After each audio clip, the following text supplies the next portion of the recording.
అదే RTV app వార్తల్ని క్షణాల్లో చదివే అవకాశం ఉంటుంది. ఒక న్యూస్ పేపర్, ఒక టెలివిజన్ ఛానల్ మీ చేతుల్లో ఎప్పుడూ ఉంటాయి. మెయిన్ థింగ్ ఏంటంటే మనకి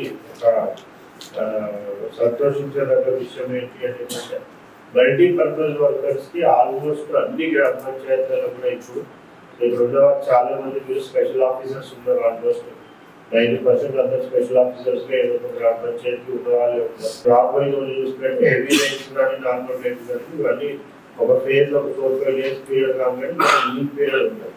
సో ఆ పీరియడ్లోనే మనకి శానిటేషన్ అవి అంతా కూడా చేయాల్సిన అవసరం ఉంటుంది.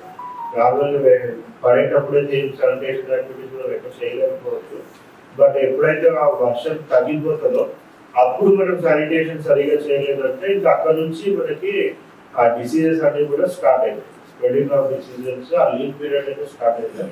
సో ఆ వర్షం తగ్గగానే సెక్రటరీస్ అంతా కూడా అలర్ట్ గా ఉండాలి.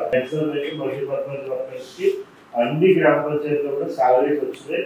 సో ఈ రోజు సెక్రటరీస్ వాళ్ళ కూడా సీరియస్ ఎవరి మీద కూడా యాక్షన్ తీసుకోలేదు. చాలా మంది మీద కూడా నాకు వాళ్ళ వర్క్ నచ్చకపోయినట్టు ఎందుకు పడేస్తుంటే ఆ ఫీల్డ్ లెవెల్లో కూడా కొన్ని ప్రాబ్లమ్స్ ఉన్నాయి. మల్టీపర్పస్ వర్కర్స్ కూడా సాలరీస్ వస్తాయి. అయితే మనకు అవసరం ఉండే చెట్లను అంతా కూడా వాళ్ళు ఇవి చేయడం వాళ్ళు కూడా చేస్తున్నారు వాళ్ళు.